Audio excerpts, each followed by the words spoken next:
لا الہ الا اللہ استغفر اللہ واتوب الیہ. مسائل اختلافیہ میں سینہ بڑا رکھے اور گھبرائے نہیں، اپنے موقف پر دلائل قائم کرے اور اللہ کی رضا کے لیے ائمہ کے احترام اور تقدس میں الحمدللہ جتنے کاملین ہم نے دیکھے اور جن سے ہمیں استفادہ ہوا ہے، ان سب کی روشنی میں اللہ کے فضل و کرم سے حضرت اقدس امام الائمہ سراج الامہ الامام الاعظم ابو حنیفہ النعمان رحمہ اللہ تعالی کی فقہ قرآن کریم اور احادیث اور سنت کے سب سے زیادہ قریب ہے، سب سے زیادہ قریب. اگر کوئی شخص یہ چاہے کہ وہ پورے دین پر عمل کرے تو فَلْيَتَحَنَّفْ، کہتے ہیں وہ حنفی ہو جائے. حنفی فقہ میں ہر چیز پر عمل. دیکھو ہم اسفار کے قائل ہیں کہ فجر ذرا دیر سے پڑھے، لوگ آ جائے، روشنی ہو جائے، مگر جب رمضان شریف آتا ہے لوگ پہلے سے موجود ہوتے تو حنفی مساجد میں غلس میں فجر ہو رہی، احادیث غلس پر عمل ہو رہا ہے. مسافر کے لیے حکم ہے کہ وہ غلس میں پڑھے، اس کے لیے کہاں اجتماع و جماعت ہے. خواتین کے لیے حکم ہے ہماری بیویوں کے لیے کہ وہ فجر داخل ہوتے ہی پڑھ لیں، کیونکہ نہ انہوں نے جماعت کرنی ہے نہ کہیں جانا ہے. تو وہ احادیث جو غلس کی ہے وہ سب پر حنفیہ عمل پیرا ہے.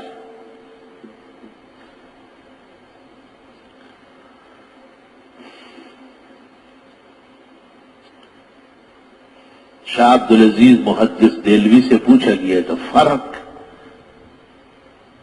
میان مذہب حنفی و شافی چیست؟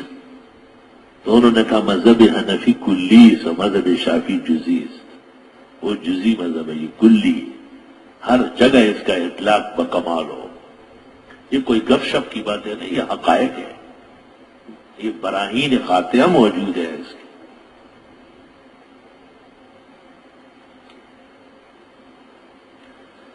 اور امام کا مذہب عالمی مذہب ہے، پورے عالم کے مقابل اصلاح کے لیے. مثلا ایک مسئلہ عرض کرتا ہوں، آپ کو فائدہ بھی ہوگا. اب دیکھیں تینوں امام کہتے ہیں کہ خاتون کے ساتھ ٹچ ہو جائے مس امرا وہ ناقض وضو ہے. دیکھیں اس طرف کہتے ہیں کہ طواف کے لیے وضو شرط ہے. بابا طواف کے دوران تو بہت رش ہوتا ہے، اور وہاں تو اگر کوئی بچنا چاہے تو پھر طواف نہ کرے. اپنی بیوی کو بچانا چاہے تو ہوٹل میں بٹھا لے، اور کام تو ہو جائیں گے جماعت وغیرہ نماز، لیکن طواف تو کعبے میں آنا پڑے گا. تو نہ ان کا طواف ہوگا نہ ان کی عورت ہوگا، وہ تینوں ائمہ کا، کیونکہ مس امرا ناقض وضو ہے، اور وہ تو امتساس تو بہت زیادہ ہوتا ہے، درس میں مناسب نہیں بتانا.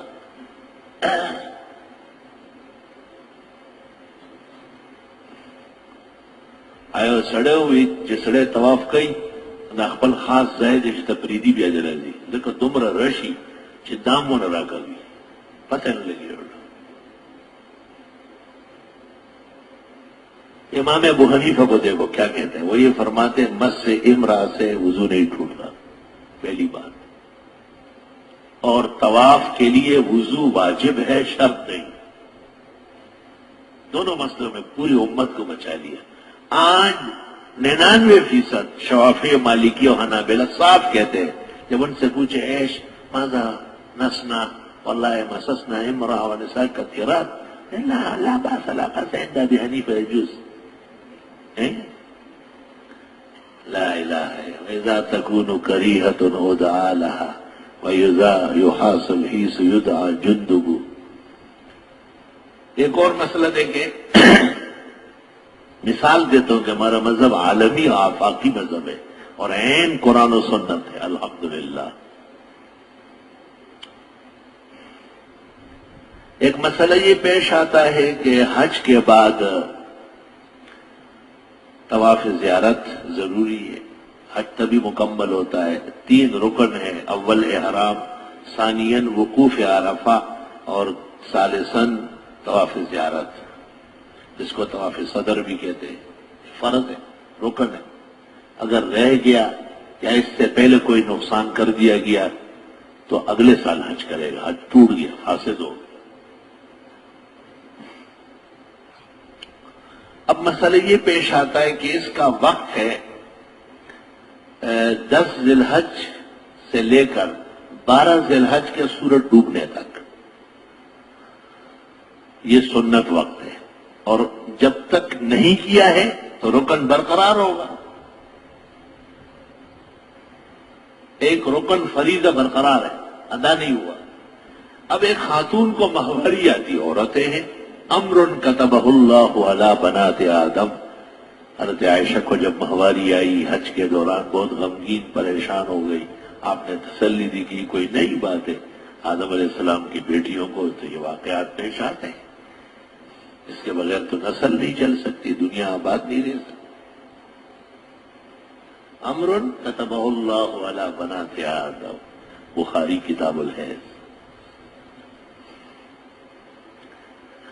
اب ایک خاتون کی فلائی طے شدہ ہے، ہوائی جہازوں کا سفر ہے، اور اس کو ماہواری آئی ہے، اس میں دن باقی ہے. کیا کرے اب یہ خاتون؟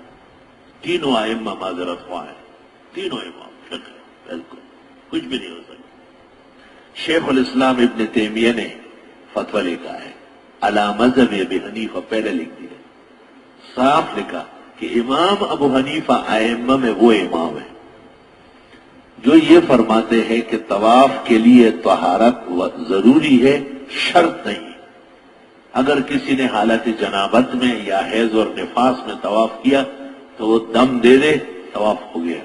تو شیخ الاسلام آگے طریقہ دیکھتے ہیں کہ یہ خاتون نہا لے، دھو لے، لنگوٹیاں کس لے، صاف کپڑے پہن لے اور حرم شریف آ جائے،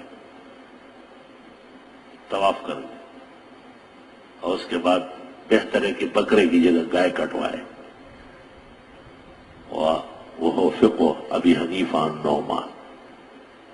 شیخ الاسلام ابن تیمیہ جن کے متعلق کہا جاتا ہے خود فقہ کے امام کے درجے کا آدمی ہے، حدیث کا تو احفظ ہے، ان کو لکھنا پڑا کہ یہ فقہ حنفی کے مطابق حج بالکل صحیح اور درست ہے. تو فقہ حنفی عین دین ہے، تب جا کر کے جب وہ بھی مبتلا ہوتے تو اس پر عمل کرتے.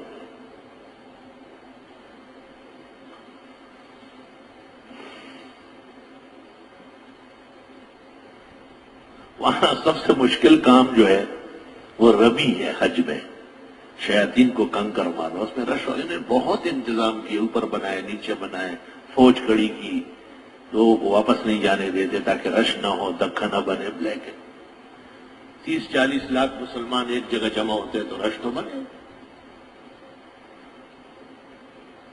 اس درمیان میں ایک لطیفہ بھی سن لو. میں بھی حرم شریف میں بیٹھا ہوا تھا. ہمارے بزرگ اور علماء جو سب مجھ سے پڑھے ہی ہیں اور ہر چیز میں، علم میں بھی عمل میں بھی، وہ بھی تشریف فرما تھے. تو ایک جماعت آئی تھی ہالینڈ سے، نوجوان تھے اور شادی شدہ، شاید پہلا حج تھا ان کا. تو کہنے لگے ہمیں بہترین حج بتائے، بہترین حج بتائے. تو انہوں نے سب کچھ بتا دیا ان کو کہ یہ طریقہ ہے. پھر مجھے کہا آپ مفتی ہے، آپ بھی بتائیں. میں نے کہا بہتر یہ ہے کہ خواتین کو رات کو لے جائے، اور خواتین کی وجہ سے مرد کو بھی اجازت ہے کہ ربی رات کو کر لے، یا ان کی نیابت اور وکالت آپ کر لے اور عورتوں کو رہنے دیں. تو وہ سب حیران ہو گئے. مولوی صاحب واہ، یہ بہت آسان کر دیا. کہا ہم نے تو سنا ہے کہ اگر پلنگ پہ پڑا ہوا ہے تو بھی اس کے کنکر میں ہاتھ میں کنکر دے اور وہ اپنے ہاتھ سے مارے. میں نے کہا یہ اس وقت ہوگا جب 50-60 حاجی ہوں گے. اب تو 50 لاکھ کا مجمع ہے، وہاں سے ہیلی کاپٹر کے ذریعے لاشیں اٹھائی جا رہی ہے، اس لیے یہ باتیں ختم ہو چکی ہیں، اس کی کوئی حقیقت نہیں. اور یہ بات جو انہوں نے لکھی تھی کسی حدیث سے نہیں لی ہے، ایسے خیالی اور تحقیقی بات تھی. اس شخص کو میں نے کہا کہ یا مجھ سے پوچھے یا ان سے پوچھے، اختلاف واضح ہے. چنانچہ ہمارے ایک بزرگ نے اسی طرح کیا جیسے ان کا خیال تھا. جب واپس آئے مجھے کہتے ہیں فقی صرف آپ ہے، یہ چشمے میں لاڑے لنگ میں گلاو شو دقا سرا روان ہوا ماما سے جاتے ہوئے دماغ خبر ہے من لگا یہ دقا سے بربند لگڑ رہا نہ اور سب ختم شو میں مفتی سے ہوا کی پر فقہ خبر ہے اول میں ادا کار مکو یہ چشمے میں رانا لاڑے لنگ میں لاڑو جسو شو یہ دقا سرا روان ہوا الف لیلا.